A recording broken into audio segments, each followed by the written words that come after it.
정부가 예고한 대로 민간 택지에 대한 분양가 상한제를 오는 10월부터 시작하겠다고 발표했습니다.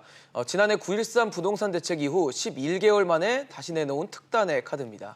네, 사실 분양가 상한제에 대해서는 부작용이 있다라는 반론이 있어 왔습니다. 그럼에도 불구하고 정부가 이 카드를 다시 꺼내든 건 집값을 잡는 데 효과가 있다, 이런 판단을 한 것으로 보입니다. 관련해서 자세한 이야기 전문가와 나눠보겠습니다. 생활경제연구소 구본기 소장입니다. 어서 오세요. 어서 오십시오. 네, 안녕하세요. 소장님, 사실 이번 그 분양가 상한제 확대 발표를 통해서 역시 가장 타격을 받을 만한 예상되는 곳은 서울 강남 쪽에 몰려 있는 이 재건축 또 재개발 아파트겠죠. 네, 이번에 주택법 시행령이 개정된 후에요. 정부가 따로 투기과열 지구 내에서 그 분양가 상한제 대상이 되는 지역을 지정하게 돼 있어요. 네, 아무래도 지정될 지역이 어느 곳인가 생각을 해보면은요.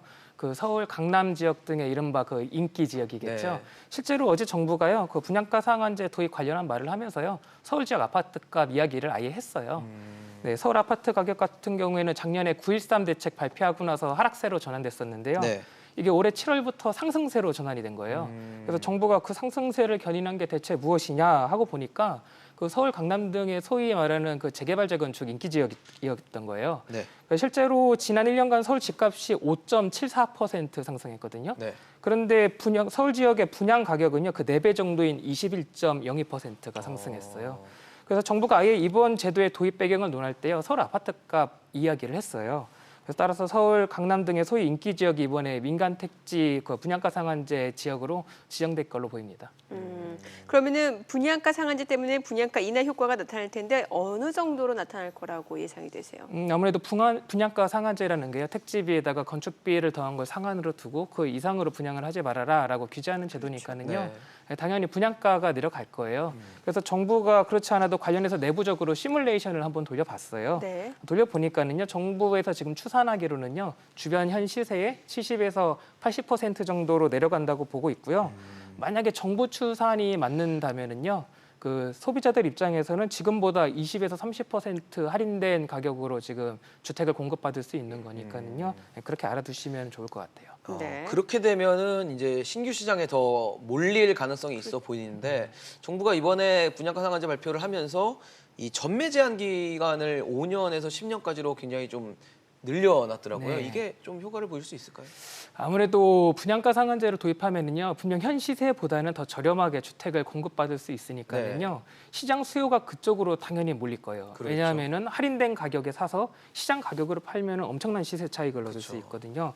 그래서 이 부분은 뭐 몰린다라는 건 거의 확실시 되어 보이고요. 네. 그래서 정부가 이것들을 차단하려고 그 제도를 짠 게 전매 제한 기간을 5년에서 10년으로 사이를 둔 거예요. 네네.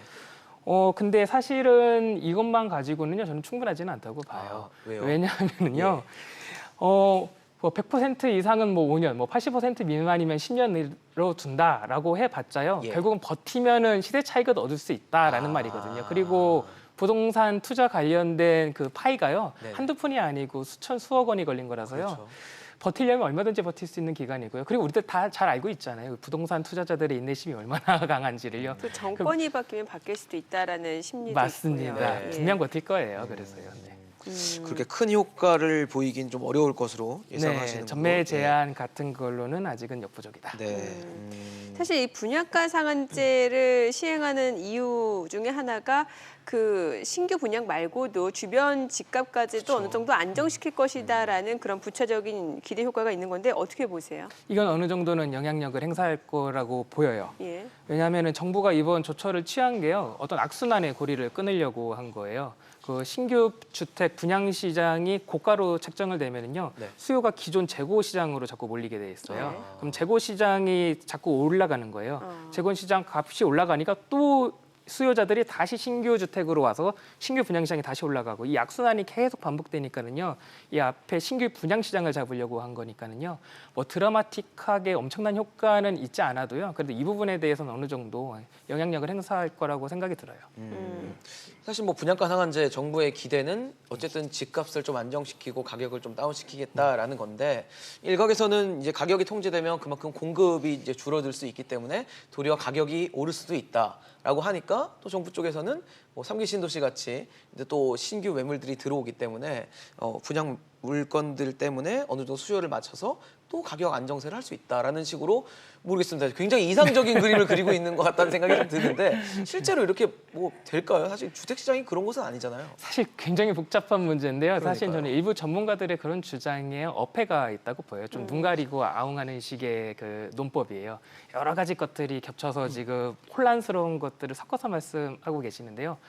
뭐 여러 가지 것들을 다 말씀드릴 수는 없고요. 우선은 대표적인 거 하나 말씀드리면요. 지금 공급 부분에 대해서 말씀을 네네. 하는 건데요. 네. 지금 집값이 고공행진을 이렇게 하고 있는 게요. 신규 주택에 대한 공급이 부족해서 그런 것만 있는 게 아니에요. 그것보다 더 큰 파이가 있어요. 공급에 대해서요. 재고 주택이 공급되어 있는 부분이 있는데 그게 신규 주택을 압도하고도 남거든요. 지금 이 부분에 대한 얘기가 지금 빠져 있고요. 그리고 지금 기존 재고 주택 시장이 그러니까 지금 주택값이 이렇게 고공으로 올라가서 멈춰 있는 그리고 9.13 대책 발표하고 나서 집값이 떨어지지 않는 이유는요. 이른바 기존 재고주택을 갖고 있는 다주택자들이요. 네네. 자기 주택을 시장에다 공급을 안 하고 있는 거예요. 그러니까 계속 들고 갖고 가는 있는 거예요. 거죠. 아까 말씀드린 것처럼 우리 투자자들께서는 버티고 버티는 건 있는, 정말 잘하시니까는요. 지금 계속 버티고 있는 거니까는요. 근데 우리는 이 다주택자 분들이요. 시장에다가 기존 재고주택을 공급하게 할 수 있는 방안을 알아요. 보유세를 강화하면 돼요. 그러니까 주택을 여러 개 갖고 있어도 이득을 볼 수 없는 환경을 조성해 드리면은 주택이 시장으로 나올 거예요. 이게 정부가 가진 마지막 카드예요. 너무 정부가 꺼내기 가진- 힘든 카드 아닌가요? 네, 마지막 보유세라는 카드, 거는? 마지막 카드죠. 네네. 그래서 지금 시장에서는 이 카드를 아예 그 생각을 안 하고요. 지금 분양가 상한제를 마지막 카드처럼 말씀하시고 계시는데 실제로는 마지막 카드도 남아 있다. 그러니까 시장 상황 봐가면서 이런 것들은 좀 논하는 게 좋을 것 같아요. 그리고 실제로 문재인 정부가 지금 정책 기조가요 단 한 번도 변하지 않았어요. 9.13 대책 발표하고 나서 계속 한 번씩 나가고 있거든요. 규제를 후퇴한 적이 없어요. 강화하는 쪽으로. 네, 네, 네. 자, 그러면 다시 이제 실수요자 입장에서 얘기를 해볼게요. 그러면 내 집 마련을 지금 고려하고 계신 분들은 타이밍을 어떻게 잡으면 좋을까요? 우선은 제가 여기 올 때마다 드리는 말씀인 것 예. 같은데 실수요자, 그러니까 무주택자들 입장에서는 시장 상황을 고려하기보다는요. 왜냐하면은 아까 앵커님도 말씀하신 것처럼 뭐 정권이 바뀌면 어떻게 될지 모른다 네. 하는 게 부동산 시장이기 때문에요. 그럼 본인의 재무 상황을 그 고려해서 하시는 게 좋아요. 가장 중요하죠. 네, 예. 우선은 대출 같은 것들 따져 보시고요. 이것을 내가 능히 상환 가능하다 하면 그게 언제든지 적기라고 보여요. 그래서 그런 분들 위해서 민영주택 청약 전략 간단히 말씀드리는 게 오늘 방송 꿀팁 시청자들한테 드리는 것 같아요. 네. 우선 민영주택 청약 방법은 크게 두 가지로 나뉘어요. 가점제랑 그다음 추천제인데요. 네, 가점제 같은 경우는 뭐 무주택 기간이랑 부양가족 수 등등을 더해서 점수를 점수를 매겨서 매기는 거죠. 네, 84점이 만점이고 그 점수로 이제 끊어서 주택을 공급해 주는 건데요. 만약 가점이 높으시면 이 가점 계산 어디서 하느냐 또 TV 보고 생각하시는 분들 계실 텐데 인터넷 켜시고 아파트 투유라고 검색하시면 홈페이지 들어가셔서 금방 조회 가능하세요. 그래서 조회해 보시고 가점이 만약 높으시다면 50점 중후반대 또는 60점 넘으시면은 뭐 거의 확 실시되는 거고요. 네. 만약 되시면 이분들에 대한 전략은 뭐 전략이랄 것도 없어요. 반드시 청약에 도전해 보는 거예요. 네, 이거는 전략이랄 게 딱히 없으니까요. 대신 가점이 높지 않으신 분들에 대한 전략을 드리는 게 좋을 것 같아요. 그렇죠. 네, 이 가점이 높지 않으신 분들은요, 그 분양 아파트 청약하실 때요, 85제곱미터 초과하는 부분에 대해서 청약을 하시는 게 좋다고 생각을 해요. 왜냐하면은 예전 같은 경우는 그 추천 부분에 대해서 서울 같은 투기가열지구는요 85제곱미터 초과하는 부분에 대해서 50%를 추첨으로 뽑고 있어요 지금은요. 근데 그 추첨 통을 하나만 가지고요 무주택자, 유주택자 다 넣고 흔들어서 뽑았었어요 예전에는요. 네네. 근데 근래 이게 개정이 돼서요.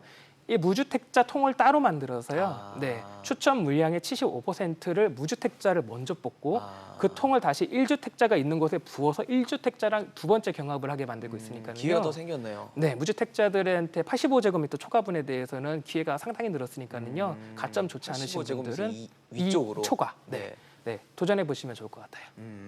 네. 알겠습니다. 저희 뭐 어제 발표한 분양가 상한제 관련해서 구본기 소장과 얘기 나눠봤습니다. 말씀 감사합니다. 잘 들었습니다. 네, 감사합니다.